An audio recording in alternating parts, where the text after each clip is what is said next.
Hi, this is Gabby from GeekStop and today I'm going to be reviewing the Oppo R17. First, let's unbox it. Inside the box we can find user manual, a nice pair of headphones, SIM card tool remover, quick charger, silicone case and the phone itself. My first impression when holding this phone in my hand is that it is a pretty nice looking phone. With a 6.4-inch AMOLED screen, pretty much the entire front of the phone is screen. It has very small bezels and it has a really tiny, about the smallest notch you'll ever seen on any phone. This phone name sort of reminds me of a very fast motorcycle or very fast car. And this phone sure is fast. Let's see what's under the hood. It has a Qualcomm STM-C170 processor, Adreno C115 CPU, and it has a whopping 8 GB of RAM.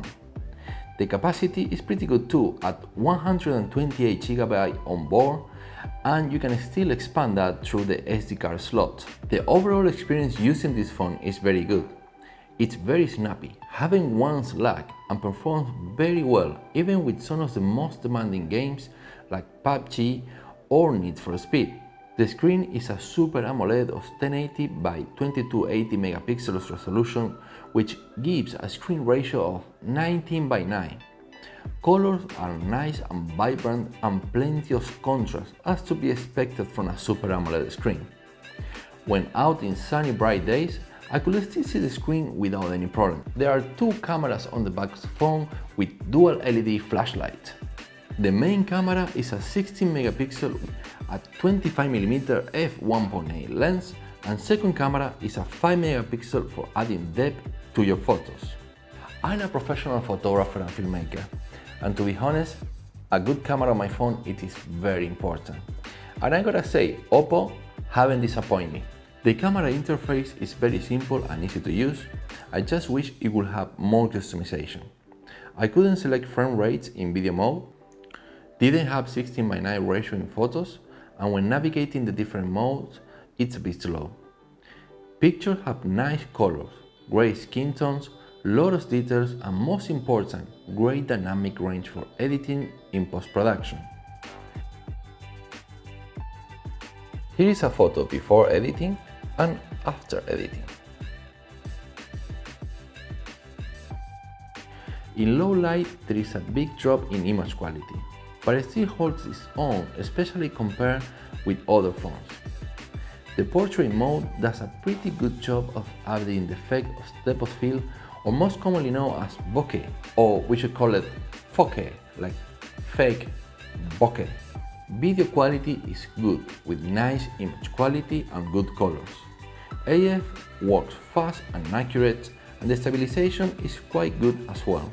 There are plenty of features like time-lapse, slow motion, portrait mode, and even expert mode, in which you are allowed to get full control of your camera just as you would with a professional DSLR. Here is a sample of the time-lapse shot with this phone. Looks good, but it was frustrating that I couldn't select the speed or frame rate for it. Like I said before, not much customization.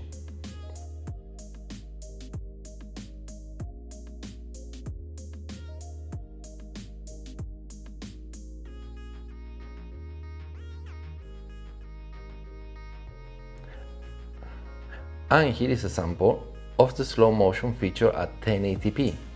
Quality is just about okay. And this is at 720p, which it is at 240 frames per second, but image quality is rather poor, and the camera tends to miss focus for some reason.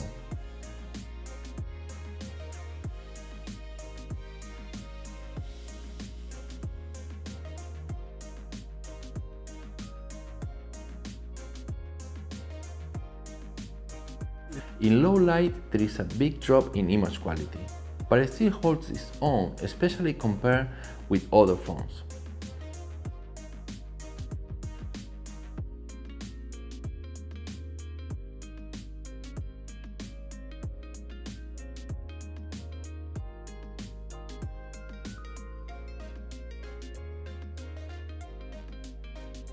The front-facing camera is a nice surprise. With 25 megapixels, delivers pretty outstanding selfie pictures.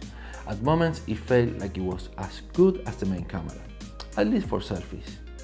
Even when shooting video was pretty good. I guess selfie cameras are really important in China, so they made it as good as they could. Now, when it's come to audio, I was very happy to see that they keep the 3.5mm headphone jack. Thank you, Oppo.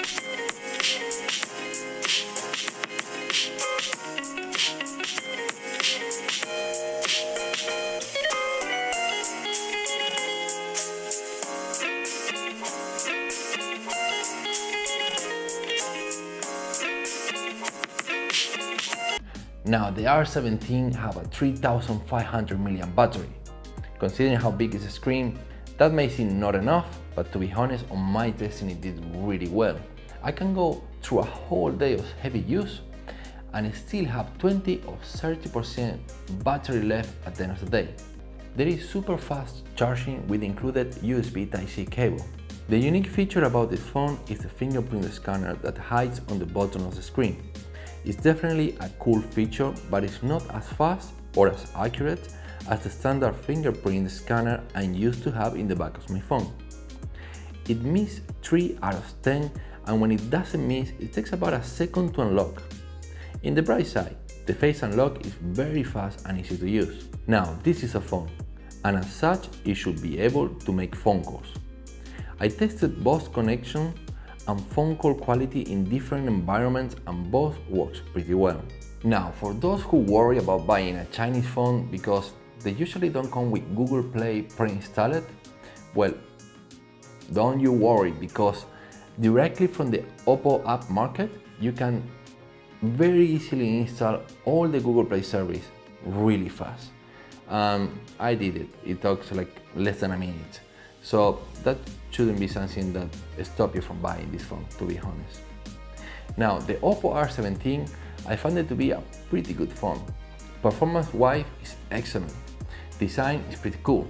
Now, the color on this phone may not suit everybody.